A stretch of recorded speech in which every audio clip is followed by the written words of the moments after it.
Hello and welcome back to another breaking news update. My name is Jimmy Boyd and you are watching Boyd News. I want to thank you all for tuning in today. Really appreciate it. And if you don't mind, smash that like button. It really helps out with the YouTube algorithm. It pushes the video out to more viewers so that way more people can see this video just like you have today. And also, please subscribe to the channel if you enjoy this content, and hit the notification bell because that way, whenever we put out new videos, YouTube will automatically notify you that the video is live and you can go ahead and check it out. So thanks again so much, guys, for tuning in today. I've got breaking news coming out of the Red Sea. So right now, it appears that the U.S. and its allies are weighing strike options against the Houthis. Now, this is not the first time we have done this. They've been talking about this for quite a while now, ever since these attacks started. So, for the last couple months. So this is not the first time they've done this, but they are again coming together and talking about how they're going to deal with this problem. We've warned the Houthis so many times. We put out an ultimatum just a week ago and let them know that, hey, if you guys don't stop doing this, we're gonna bomb you. You know, we're gonna retaliate and take you out.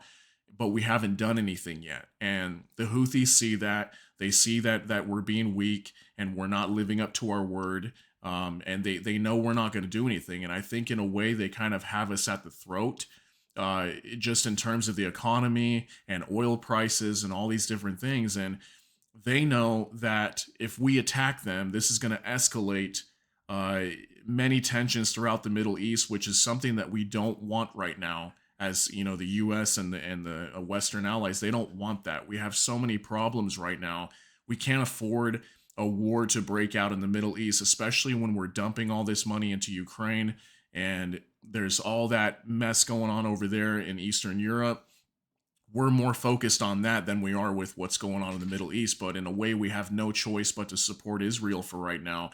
And now we're stuck over here having to defend this Red Sea because these commercial vessels can't even get through here anymore without getting attacked. So are the U.S. and its allies going to finally strike Yemen? I'm sure that's something that everybody's wondering right now. Are we finally just going to go ahead and do this? There may be major repercussions from this, guys. And if this happens, expect this region to completely explode. This will expand the war greatly. And this is going to make the U.S. look really bad, even though, you know, we may feel like this is the right thing to do to finally put an end to this. It may just make everything worse, guys. Expect that to happen. So I hope you're all ready and prepared for that if that comes, okay? So let's go ahead and get into this article here. So the U.S. and its allies weigh how to shut down Houthi attacks in the Red Sea, okay? So the United States and its allies are weighing how to shut down attacks by the Iranian-backed Houthi militia against commercial ships in the Red Sea after American and British officials said Tuesday that their warships had intercepted one of the largest barrages yet of drone strikes and missiles fired from Houthi-controlled areas of Yemen. So I just reported on this yesterday. There was a major attack, the largest attack to date, the 26th attack in the Red Sea.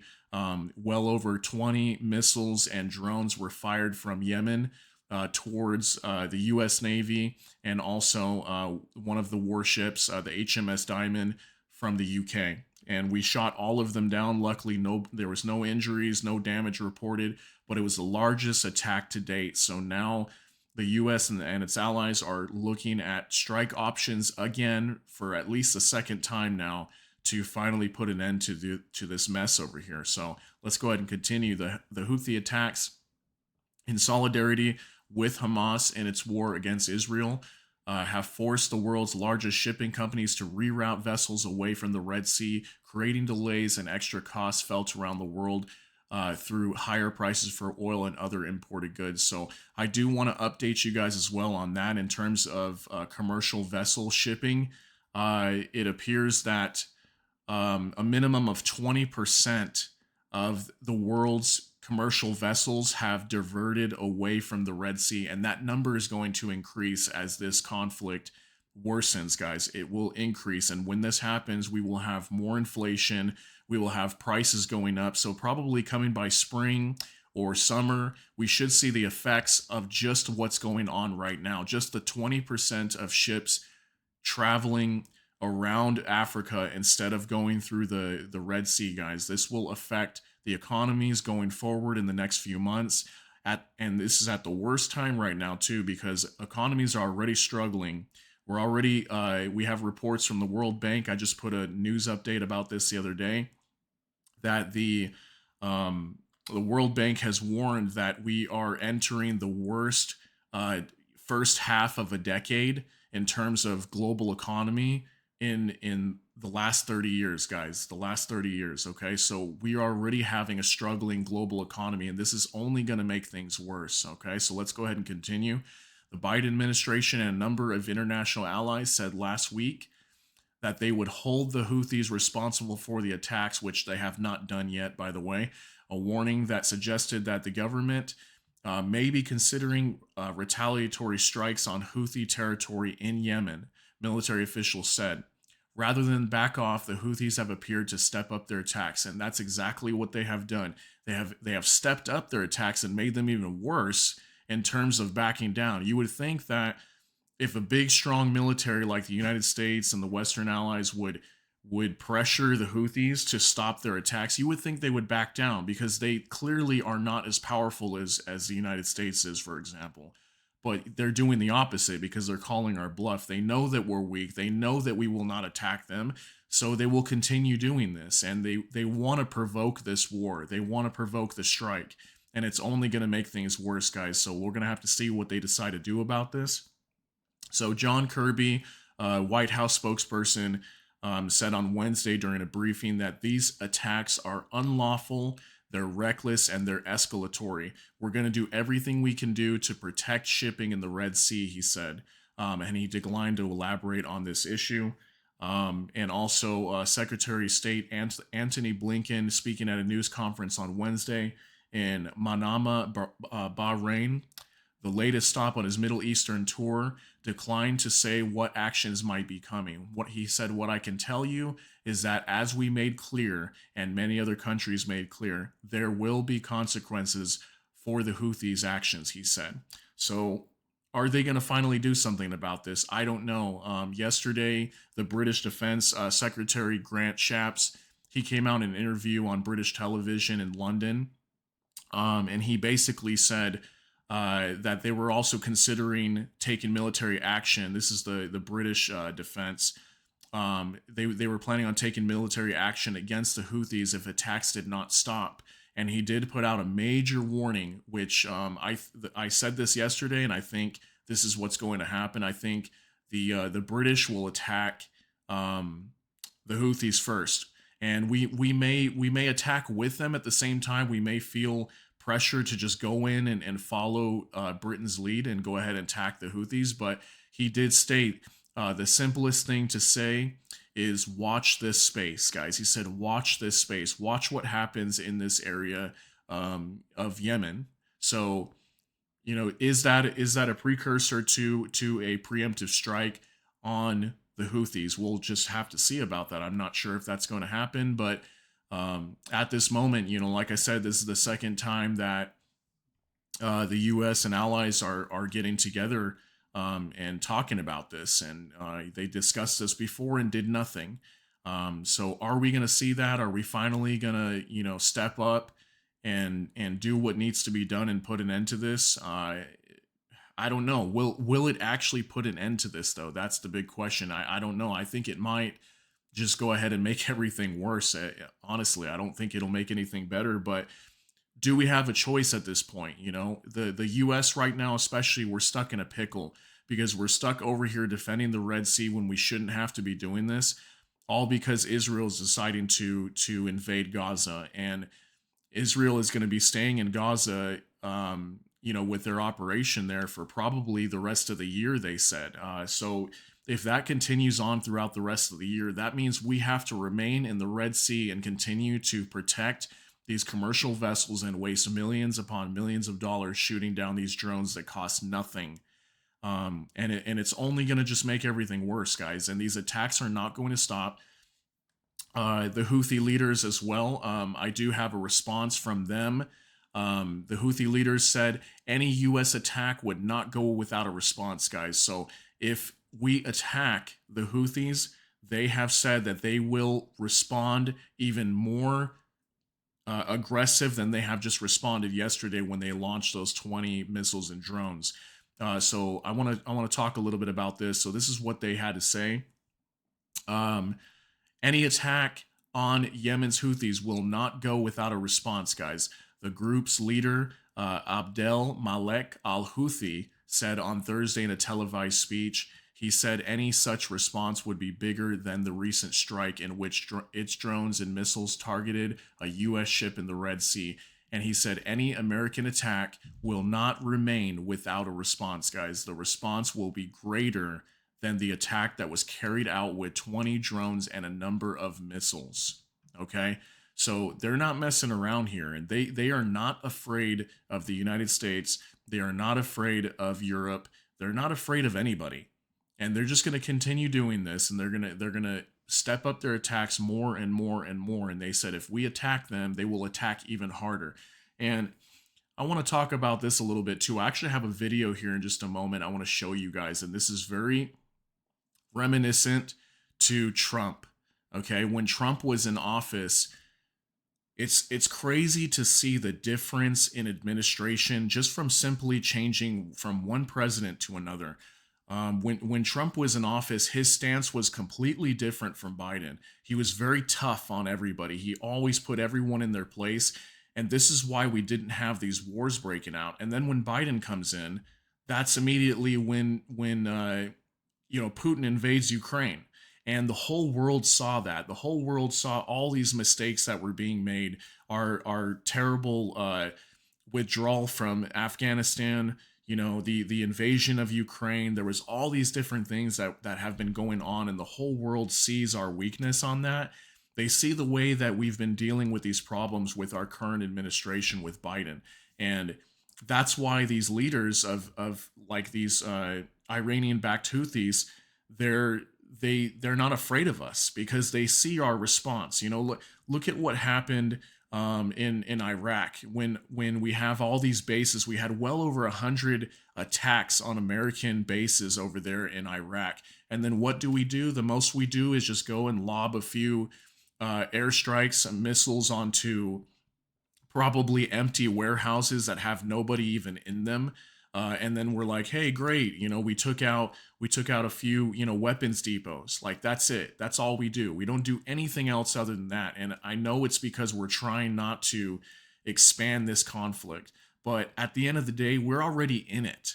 It's too late for that. These groups they're ready for war, guys. They're ready for war, and it's only going to continue to get worse. And you can see that with the way their rhetoric is, the way they speak, and the war is going to expand, and things are going to get worse, guys. So I want to show you just a quick video here. Maybe some of you guys have seen this. This is actually Trump with Hannity on Fox News, and he's being interviewed. And basically, he's talking about a Taliban leader, I believe, that he warned them and said, hey, if you do anything, we're basically gonna strike your house. We know where you live. We will find you, and we will literally just drop a Hellfire missile on your house. Basically, is what he's saying. So I want to show you guys the difference. And maybe you guys already know this, but for those of you that maybe are not as in tune with what's going on here in terms of government and having presidents, look at the difference here, guys. Look at the way Trump is, and then we're going to talk a little bit about Biden here too. So take a look at this. Here we go. You told the leader of the Taliban, before you ever talked about any withdrawal, any planned withdrawal, you said to me that in no uncertain terms, you would obliterate him if he dared not to follow every dotted I, cross T, comma, period. Abdul, I did. Had a number of conversations. And didn't you at one point tell him, I know exactly where you are, and give him the exact coordinates where he was? No, I sent him a picture of his house. He said, but where why? He was at the time. He said, but why do you send me a picture of my house? I said, you'll have to figure that one out. But I said, if you do anything from that point on, we didn't lose one soldier. I said, if you do anything, we're going to hit you harder than any country has ever been hit. He said, I understand, Your Excellency. And he called me Your Excellency. I don't know if he calls Biden, but I will tell you this. We didn't lose one soldier in 18 months. And by the way, Biden got up and made a speech and he said that. All right, guys. So you see the difference here is, so like look at Trump's posturing. Look at the way he talks. Look at how strong he represents himself, and he represents the United States as that. You know, he's literally saying there that if you do anything, we know exactly where you live. He literally sent a picture of this Taliban, it was leader, his house, and said, if you do anything, you know, you're gonna have to figure that out, what we're gonna do. Why did you send me this picture? He said. And you know, you guys see that, right? And whenever these types of videos end up on the internet, the entire world sees that, and then they respond based on what they see. So like, look at the way that Trump was back then, and this is the reason why we had no wars. Look at how strong he was, his stance was on the world and foreign policy and everything. And then when you fast forward to today, what we see with Biden, we just see a mess, just a complete mess, right?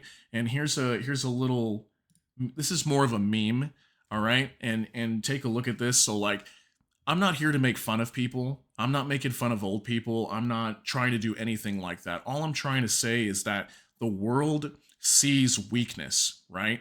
So all these things that are kind of listed here on this meme here, if you take a look at that. So like, take your Alzheimer's medicine, don't mention the laptop, bring home bread and milk. You know, there's literally countless videos out there and pictures showing cheat sheets from Biden when he's up here doing these speeches. And if you just see some of the things that are listed on these cheat sheets, it's absolutely insane. You wouldn't think that a president would have those kinds of notes like that, you know, and it just shows that our president is so weak. You know, he is elderly. He really shouldn't be in office right now. He's so old, and frail.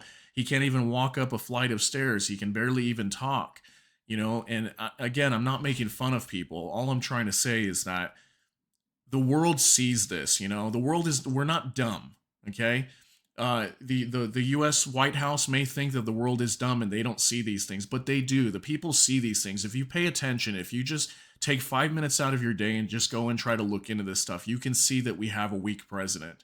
And then whenever we have these attacks in Iraq, and then all we simply do, you know, when we literally are getting our armed forces are being attacked and injured. Okay, we had concussions on U.S. soldiers when these bombs were landing in our bases, and then the most we do is just a couple airstrikes, guys. That's it. Like, the response needs to be massive. Like, we need to let people know that we're in charge. You know, the United States military is the most powerful military in the world, and we're acting like we're the weakest military in the world. You can't do that, okay? And I'm not advocating for war here. I'm not advocating to harm people. All I'm trying to say is your stance. Like, your stance needs to be strong, and it's not like that right now. It's completely weak.